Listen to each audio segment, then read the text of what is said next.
আজ আমরা এমন একটা অসাধারণ গল্পের কথা বলবো যেটা আমাদের জীবনের তিনটি সবচেয়ে বড় প্রশ্নের উত্তর খুঁজে দেয়।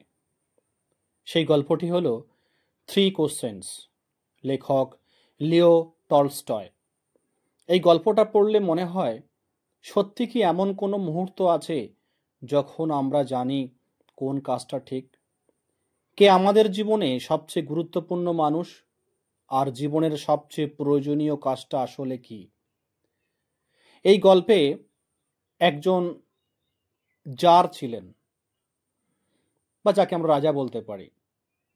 তিনি জানতে চেয়েছিলেন কাজ করার সঠিক সময় কখন, কার কথা শুনলে কাজে কোনো ভুল হবে না, আর জীবনে সবচেয়ে জরুরি কাজ কোনটি। এই তিনটি প্রশ্নের উত্তর খুঁজতে গিয়ে রাজা এমন এক অভিজ্ঞতা লাভ করেন যা শুধু তার নয়, আমাদের সবার জীবনের দিক পরিবর্তন করে দিতে পারে।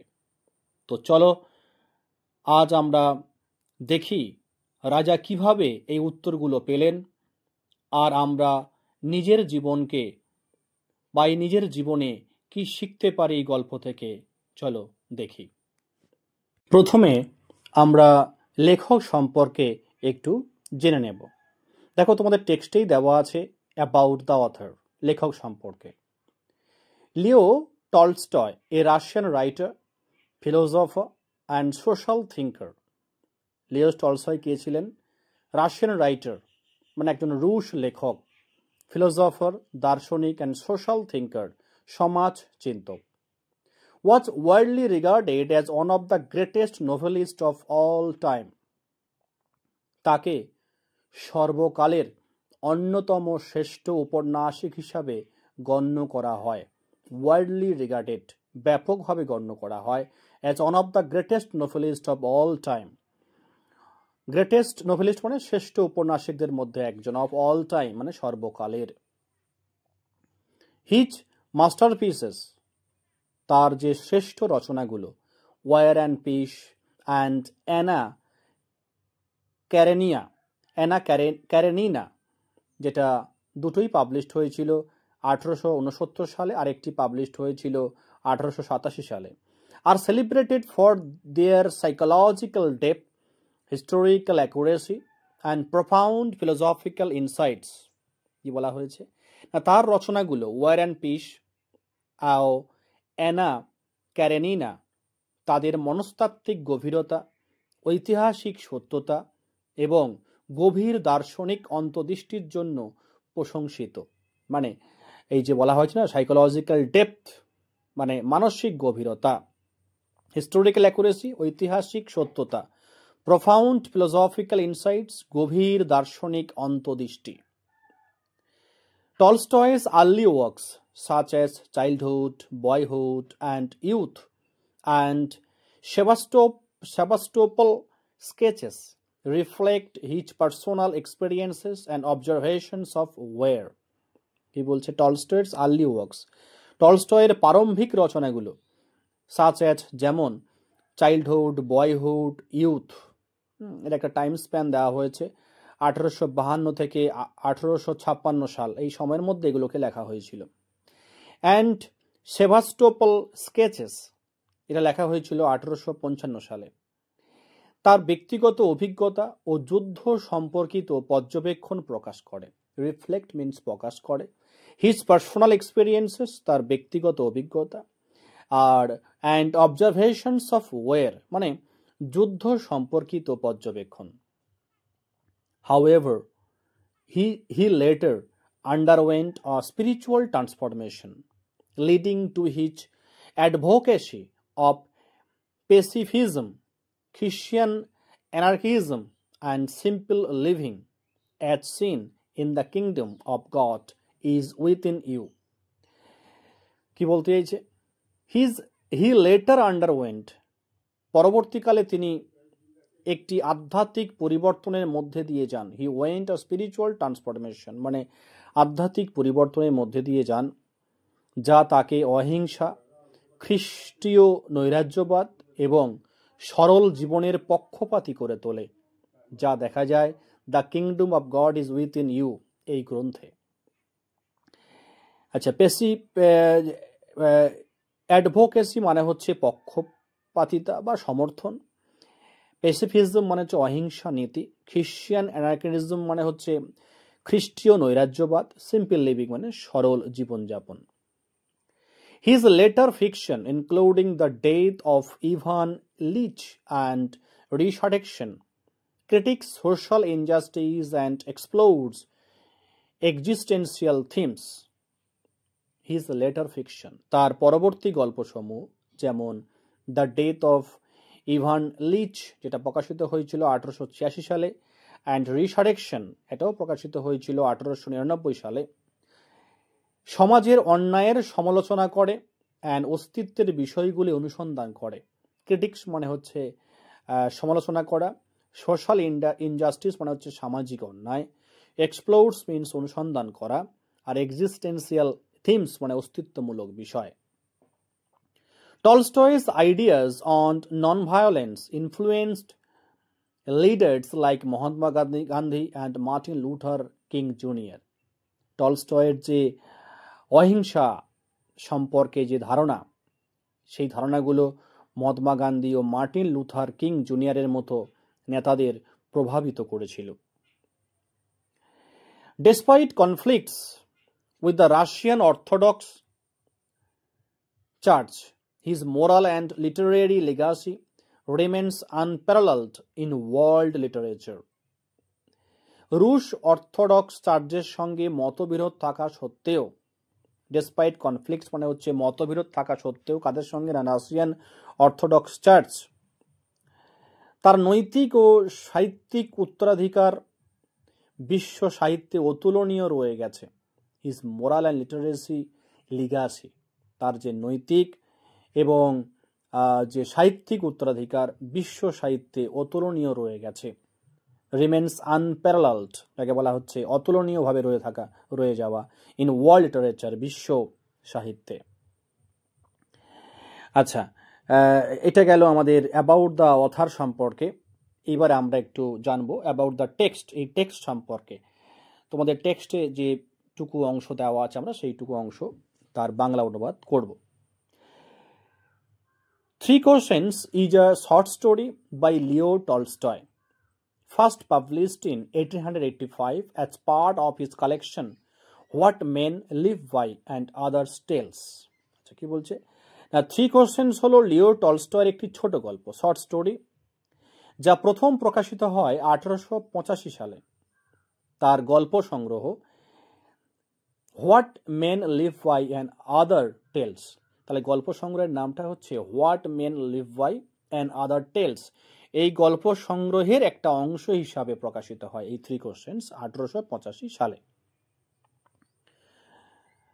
Through the tale of a tsar, মানে এখানে অ্যাকচুয়ালি জার মানে হচ্ছে একটা title of a Russian king, একটা রাশিয়ান রুশ রাজার তার একটা টাইটেল, উপাধি, এই জার বলা হয়। তাই বলছে through the tale of a tsar who wanted to know the nature of appropriate counsel and action. কি বলছে, একজন জারের গল্পের মাধ্যমে, টেল মানে গল্প, through the tale of a tsar who wanted, যিনি সঠিক পরামর্শ ও কাজের প্রকৃতি জানতে চেয়েছিলেন, হু ওয়ান্টেড টু নো, যিনি জানতে চেয়েছিলেন, দ্য নেচার মানে প্রকৃতি, of appropriate council and action মানে সঠিক পরামর্শ ও কাজের প্রকৃতি জানতে চেয়েছিলেন। টলস্টয় মানুষের কর্তব্য সম্পর্কে একটি আলোকিত ধারণা প্রকাশ করেছেন।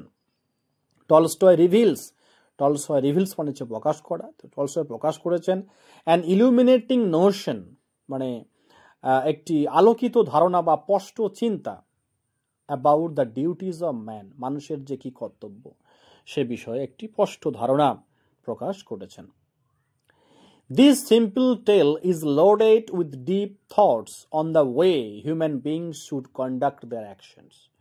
This simple tale, এই সরল গল্পটি, is loaded ভরপুর with deep thoughts, গভীর চিন্তা ভাবনায়, on the way human beings should conduct their actions মানে যা বলে দেয় মানুষ কিভাবে তাদের কাজ পরিচালনা করা উচিত, মানুষের কিভাবে তাদের কাজ পরিচালনা করা উচিত সেটা বলে দেয় এই গল্পটি। দ্য স্টোরি রিফ্লেক্টস টলস্টয়ের ফিলোসফিক্যাল অ্যান্ড মোরাল বিলিভস। এই গল্পটি রিফ্লেক্টস প্রতিফলিত করে বা প্রকাশ করে টলস্টয়ের ফিলোসফিক্যাল অ্যান্ড মোরাল বিলিভস, টলস্টয়ের দার্শনিক ও নৈতিক বিশ্বাসকে প্রকাশিত করে। পার্টিকুলারলি বিশেষ করে his ideas on wisdom, time and human responsibility, বিশেষ করে তার প্রজ্ঞা, সময় এবং মানব দায়িত্ব সম্পর্কিত ভাবনাগুলোকে। হিজ আইডিয়াজ, তার যে ভাবনা চিন্তা, কিসের উপর? অন ওয়াইজডম মানে হচ্ছে প্রজ্ঞা, টাইম মানে সময়, অ্যান্ড হিউম্যান রেসপন্সিবিলিটি মানব দায়িত্ব সম্পর্কে তিনি তার যে ভাবনাগুলোকে তিনি এখানে প্রকাশিত করেন। আচ্ছা, চলো আমরা এরপরে টেক্সটের যে লাইন, সেই লাইনগুলো আমরা আলোচনা করে দেখি। দেখো টেক্সটের যে লাইনগুলো শুরুতে কি রয়েছে একটু দেখো। বলছে, it once occurred to a certain tsar. It once occurred মানে কোন এক সময়, ইট অকার্ড মানে মনে হয়েছিল বা তার ভাবনা চিন্তার মধ্যে এসেছিল কার? একটা জারের।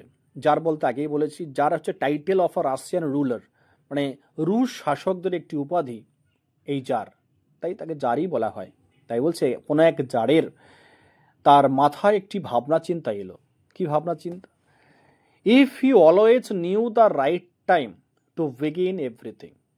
ইফ হি অলওয়েজ নিউ, যদি সে সর্বদা, ইফ হি অলওয়েজ সর্বদা, নিউ যদি সে জানতে পারত, দ্য রাইট টাইম সঠিক সময়, টু বিগিন এভরিথিং, বিগিন মানে শুরু করা, এভরিথিং মানে সবকিছু, মানে বলতে চাইছে যে যদি আমি কোনো কাজ কখন শুরু করতে হবে যদি সেটা আমি আগে ভাগে জানতে পারতাম, মানে আমি হয়তো কোনো একটি ব্যবসা করব, সেই ব্যবসাটা কোন সময় শুরু করলে আমি লাভবান হব, যদি আগে ভাগে সে জানতে পারত, তাহলে সে সেই সময় সেই কাজটা শুরু করলে সে লাভবান হতো, এরকম একটা ব্যাপার। বলছে যদি আমি জানতে পারতাম। আর কি না, if he knew who were the right people to listen to.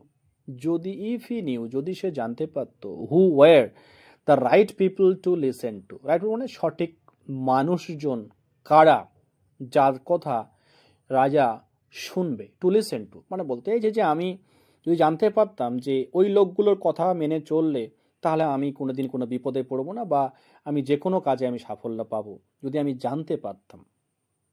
And home to avoid, আর কোন কোন লোকগুলোকে আমি এড়িয়ে চলবো। অ্যাভয়েড মানে এড়িয়ে চলা, কাদের কথা আমি শুনবো না। যদি এই কাজটা বা যদি এটা আমি আগে থেকে জানতে পারি তাহলে আমি সঠিক মানুষগুলোকে আমি আমার সঙ্গে রাখতে পারবো এবং তাদের পরামর্শ অনুসারে আমি আমার যে সাম্রাজ্য আমি পরিচালনা করতে পারবো। অ্যান্ড অ্যাবাভ অল, আরেকটি তার মনে প্রশ্ন, আর above all, if he always knew what was the most important thing to do. If he always knew, যদি সে সবসময় জানতে পারে যে কোনটা, what was the most important thing, কোনটা সব থেকে বেশি গুরুত্বপূর্ণ জিনিস টু ডু করা, মানে মানুষের জীবনের কোন কাজটা সব থেকে বেশি গুরুত্বপূর্ণ করা যদি সে জানতে পারত তাহলে কি হতো না, তাহলে হি উড নেভার ফেল, তাহলে সেই জার বা সেই রাজা বা সেই Russian ruler would never fail, কখনোই ব্যর্থ হতো না। In anything he mite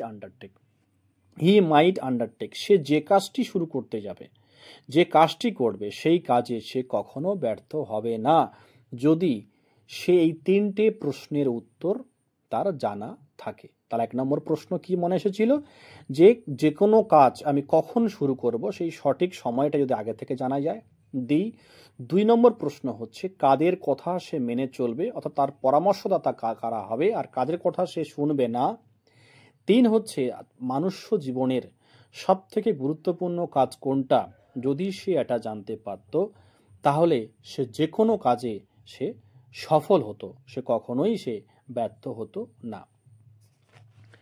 and this thought having occurred to him, this thought আর এই ভাবনাটা, হ্যাভিং অকার্ড টু হিম তার মাথায় আসার ফলে, he had it proclaimed, proclaim মানে সে ঘোষণা করে দিল, হি হ্যাড প্রোক্লেমড ইট, সে এই কথাটা ঘোষণা করে দিল থ্রু আউট হিজ কিংডম, তার পুরো সাম্রাজ্যে সে ঘোষণা করে দিল। এই যে কিংডম মানে তার পুরো যে সাম্রাজ্য, তার পুরো যে রাষ্ট্র বা রাজ্য, সেখানে সে ঘোষণা করে দিল যে he would give a great reward. He would give মানে রাজা দেবেন, এ গ্রেট রিওয়ার্ড একটা বিশাল বড় পুরস্কার, to anyone who would teach him, who যে উড টিচ হিম যে রাজাকে শিখিয়ে দেবে, what was the right time for every action. What was the right time সঠিক সময়টা কি, ফর এভরি অ্যাকশন প্রত্যেকটা কাজের সঠিক সময়টা কি। 2 who were the most necessary people কারা সব থেকে প্রয়োজনীয় মানুষজন কারা হবে। And how he might know আর কিভাবে সে জানতে পারবে, what was the most important thing to do. What was the most কোনটা সব থেকে গুরুত্বপূর্ণ জিনিস যেটা সে করবে। এই তিনটে প্রশ্ন যে রাজাকে দিতে পারবে, তিনটে প্রশ্নের উত্তর যে দিতে পারবে রাজা তাকে একটি বিশাল বড় একটি পুরস্কার দেবে। এই কথাটা সারা রাজ্যে সে ঘোষণা করে দিল। যেই ঘোষণা হয়ে গেছে, learned men came to the tsar. Learned men মানে হচ্ছে পণ্ডিত বা জ্ঞানী মানুষজন, তারা রাজার কাছে আসতে লাগলো। কেম টু দ্য জার রাজার কাছে, জারের কাছে আসতে লাগলো। বাট দে অল আনসার্ড কিন্তু তারা সবাই আনসার্ড উত্তর দিল হিজ কোশ্চেন্স রাজার প্রশ্নগুলোকে ডিফারেন্টলি ভিন্ন ভিন্ন, মানে প্রত্যেকে আসছে এবং প্রত্যেকে তিনটি প্রশ্নের উত্তর আলাদা আলাদা করে দিচ্ছে। কি ধরনের উত্তরগুলো এসেছিল আমরা এবারে জানবো, যে সেই তিনটে প্রশ্নের উত্তর ভিন্ন ভিন্ন যে উত্তরগুলো এসেছিল সেই উত্তরগুলো কেমন বা কি উত্তর এসেছিল সেটা আমরা এবারে এই পরবর্তী জানবো। In reply to the first question, reply মানে প্রত্যুত্তরে, টু দ্য ফার্স্ট কোশ্চেন প্রথম প্রশ্নের উত্তর হিসাবে, সাম সেট কিছু জ্ঞানী মানুষ বলেছিল যে two know the right time for every action, বলছে টু নো জানতে, দ্য রাইট টাইম সঠিক সময়, ফর এভরি অ্যাকশন প্রত্যেকটা কাজ, প্রত্যেকটা কাজের সঠিক সময় জানতে হলে ওয়ান মাস্ট ড্র অফ প্রত্যেকেরই, ড্র অফ মানে প্রত্যেকেরই একটা নকশা তৈরি করা উচিত, মানে আগে ভাগে একটি ছক তৈরি করে রাখা উচিত। In advance A table of days মানে একটা দিনের, মানে মনে করো যে আমি কালকের কি করব বা তার পরের দিন কি করব, এইভাবে যে দিনগুলো আসছে সেই দিনগুলোতে আমি 24 ঘন্টায় কি কাজ করব, কখন খাবো কখন ঘুমাবো, এইভাবে একটা কাজ সাজিয়ে নিতে হবে। তাহলে যদি আমি দিনগুলো সাজাতে পারি তাহলে দিন থেকে হবে সপ্তাহ, সপ্তাহ থেকে হবে মাস, মাস থেকে হবে বছর। তাহলে এইভাবে আমি বিগত 50 কি 60 কি 70 80 বছরের একটা ছক আমি আগে ভাগে তৈরি করতে হবে। And must live strictly according to it, আর সেই ছক অনুসারে একেবারে কঠোরভাবে সে জীবনযাপন করতে হবে। অনলি দাস শুধুমাত্র এইভাবে, দে সেইড তারা বলল যে could everything be done at it's proper time, মানে কুড এভরিথিং বি ডান মানে কি, এভরিথিং কুড বি ডান মানে সব কিছু করা যেতে পারে সঠিক সময়, অ্যাট ইটস প্রপার টাইম তার সঠিক সময়ে সব কাজগুলো তাহলে এইভাবে করা যেতে পারে। তাহলে এখানে আমরা কি পেলাম, এই ছোট্ট একটি প্যারায় কি পেলাম, যে বলতে চাইছে যে আমি আগে ভাগে আমাকে একটি নকশা তৈরি করে রাখতে হবে যে কোন সময় আমি কি কাজ করব। এইভাবে বেশ কয়েক বছরের যদি আমি একটা ছক তৈরি করে রাখতে পারি এবং সেই ছক অনুসারে আমি যদি জীবনযাপন করতে পারি তাহলে আমি সব কাজগুলো সঠিক সময় করতে পারবো, এটা বেশ কয়েকজন বলল। আদার্স ডিক্লেয়ার দ্যাট, আদার্স বলতে আরও বেশ কিছু জ্ঞানী মানুষ তারা ঘোষণা করলো বা তারা এসে বলল যে it was impossible to decide beforehand the right time for every action. It was impossible এটা অসম্ভব ব্যাপার, টু ডিসাইড স্থির করা, বিফোর হ্যান্ড আগে ভাগে, দ্য রাইট টাইম সঠিক সময়, ফর এভরি অ্যাকশন প্রত্যেকটা কাজের শুরু করার যে সঠিক সময় এটা আগে ভাগে স্থির করাটা সম্পূর্ণ অসম্ভব ব্যাপার। বাট কিন্তু that not letting oneself be absorbed in idle pastimes, তাহলে তারা কি পরামর্শ দিচ্ছে, বলছে নট লেটিং ওয়ানসেলফ নিজেকে না নিমজ্জিত করে, বি অ্যাবজর্বড মানে মগ্ন করা, নিজেকে না নিমজ্জিত করে বা নিজেকে না মগ্ন করে, ইন ইডল পাস্ট টাইমস মানে ওইভাবে অলসভাবে সময় না কাটিয়ে, ওয়ান শুড অলওয়েজ অ্যাটেন্ড প্রত্যেকের উচিত, অলওয়েজ সর্বদা, অ্যাটেন্ড টু মানে সবসময় মনোযোগী থাকা বা সবসময় নজর রাখা, to all that was going on মানে যা কিছু ঘটছে, মানে বর্তমান সমাজে প্রতিনিয়ত যা কিছু ঘটছে সেই সমস্ত ঘটনাগুলোকে তোমার জানা দরকার। সেগুলোকে যদি জানা যায় তাহলে কি হবে, তুমি কি করবে পরবর্তীকালে সেইভাবে তুমি চলতে পারো। মানে বলতে দেখো, then do what was most needful, then do তারপরে করো হোয়াট ওয়াজ মোস্ট নিডফুল, যেটা সব থেকে বেশি প্রয়োজন সেটা করতে হবে। একটা ছোট্ট এক্সাম্পল দিলে বোঝা যাবে। মনে করো তুমি যে রাস্তা দিয়ে বিদ্যালয়ে যাও, দেখা গেল সেই দিন রাতে এই রাস্তার উপরে একটা গাছ ভেঙে পড়ে গেছে, বা সেই রাস্তাটা ভেঙে গেছে, বা সেই রাস্তায় কোনো ত্রুটি হয়েছে। যদি তোমরা আগে থেকে জানতে পারো যে ওই রাস্তা দিয়ে আজকে যাওয়া যাবে না স্কুল, তাহলে তোমরা কী করবে, যেহেতু আগে থেকে তোমরা জেনে গেছো ওই রাস্তার মধ্যে গাছ পড়ে গেছে, তাহলে তোমরা ওই রাস্তার বিকল্প রাস্তা দিয়ে তোমরা বিদ্যালয়ে চলে যাবে। বিষয়টা তাই বলা হয়েছে যে প্রতিনিয়ত কি ঘটনা ঘটছে সেই ঘটনাগুলি তোমাদেরকে নজর রাখতে হবে, এবং সেই ঘটনার উপরে ভিত্তি করে তোমাদের কি করণীয় সেইভাবে তোমাদেরকে চলতে হবে। আদার্স এগেইন সেট, অন্যান্যরা আবার বলল যে, however attentive the tsar might be too, দেখো সাজিয়ে নাও, the tsar might be attentive, জারের হওয়া উচিত মনোযোগী, to what was going on, কি ঘটনা ঘটে চলেছে, এটা আগেই বলেছি, কি ঘটনা ঘটতে চলেছে বা কি ঘটনাগুলো ঘটছে সেগুলোকে তোমাদেরকে নজর রাখতে হবে। And it was impossible for one man to decide correctly the right time for every action. বলছি ইট ওয়াজ ইম্পসিবল, এটা অসম্ভব ব্যাপার, ফর ওয়ান ম্যান, একজন মানুষের পক্ষে অসম্ভব ব্যাপার, টু ডিসাইড স্থির করা, কারেক্টলি সঠিকভাবে, দ্য রাইট টাইম সঠিক সময়, ফর এভরি অ্যাকশন প্রত্যেকটা কাজের। But that he should have a council of wise man, তাহলে কি করা উচিত না, হি শুড হ্যাভ, তাহলে জারের উচিত একটি জ্ঞানী মানুষদের নিয়ে একটা কাউন্সিল তৈরি করা, যে 10 জন কি 5 জন জ্ঞানী মানুষের একটা পরিষদ তৈরি করা, যারা হু উড হেল্প হিম, যারা রাজাকে সাহায্য করবে, টু ফিক্স স্থির করতে, দ্য প্রপার টাইম সঠিক সময়, ফর এভরি অ্যাকশন প্রত্যেকটা কাজের সঠিক সময় তারাই ঠিক করে দেবে, সেই জ্ঞানী মানুষরা। এটা আগেকার দিনে রাজাদের কিন্তু ছিল, তাদের যে জ্ঞানীগুণী মানুষদের নিয়ে রাজসভায় রাখতো, তারাই বলে দিত কোন কাজটি কখন করতে হবে। বাট দেন এগেইন, কিন্তু তারপরে আবার, আদার সেট বাকিরা বলল, দেয়ার ওয়ার সাম থিংস, বলছে কিছু কিছু কাজ থাকে, some things which could not wait, যে কাজগুলো অপেক্ষা করে না, টু বি লেট তুলে ধরা, বিফোর আ কাউন্সিল, একটি কাউন্সিলের সামনে সেই কাজগুলোকে তুলে ধরার মতো সময় থাকে না। মানে এমন এমন পরিস্থিতি ঘটে যে তৎক্ষণাৎ সিদ্ধান্ত নিতে হয়, হ্যাঁ, সেইগুলো যে বাবা পরবর্তীকালে কাউন্সিলের সামনে সেই প্রবলেমটা তুলে ধরবো, তারা সমস্যা সমাধান, তারা একটা সমাধান বলে দেবে, তারপরে সেই কাজটা করবো না, তৎক্ষণাৎ সিদ্ধান্ত নিতে হয়, এমন কিছু পরিস্থিতি বা এমন কিছু কাজ থাকে।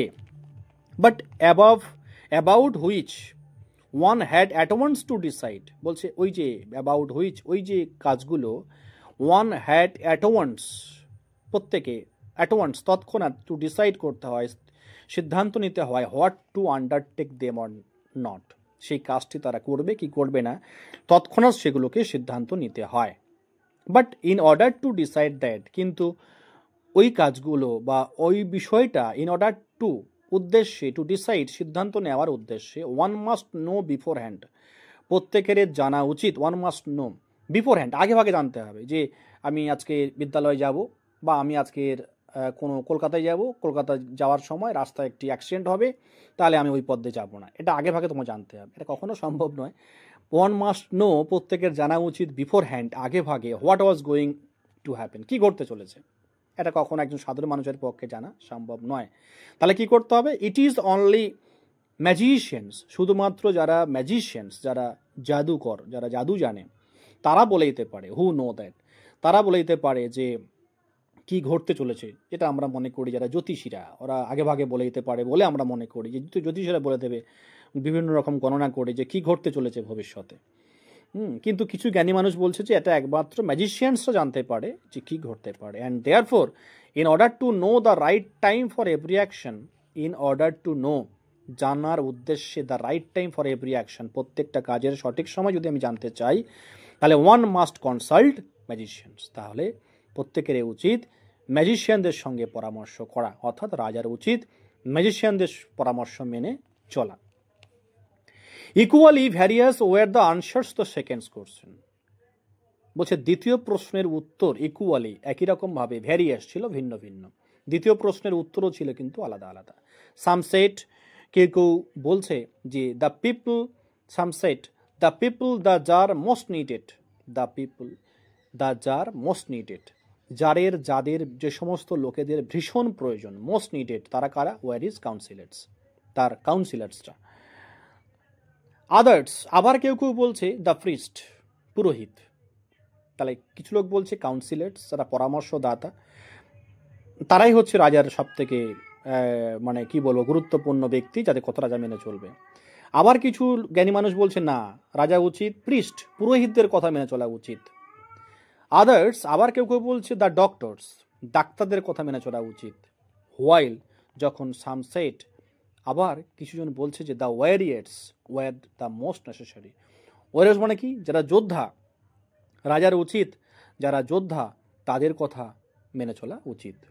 তাহলে আমরা সেকেন্ড প্রশ্নের উত্তরে কি কি পেলাম? একটা পেলাম কাউন্সিলার্স, একটা পেলাম প্রিস্ট, কাউন্সিলার্স, প্রিস্ট, ডক্টরস আর ওয়ারিয়ার্স। চারটে উত্তর পেলাম। রাজার বলছে যে চার ধরনের মানুষ, চার ধরনের জ্ঞানী মানুষরা বলছে যে এই লোকগুলোর সঙ্গে তোমার কথা শুনে চলা উচিত। টু দ্য থার্ড কোশ্চেন্স, তৃতীয় প্রশ্নে, as to what was the most important occupation, মানে তৃতীয় প্রশ্ন কি ছিল যে what was the most important occupation, মানে সব থেকে গুরুত্বপূর্ণ কাজ কোনটা?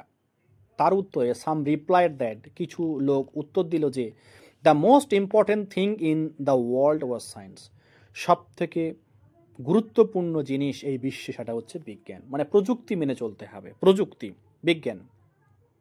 আদার সেটস, আবার বাকিরা বলল যে it was skill in warfare, মানে যুদ্ধ ক্ষেত্রে দক্ষতা, মানে যুদ্ধ করার যে দক্ষতা প্রয়োজন, যুদ্ধ কৌশল, এটা সবথেকে গুরুত্বপূর্ণ জিনিস, এই কাজটি শেখা উচিত।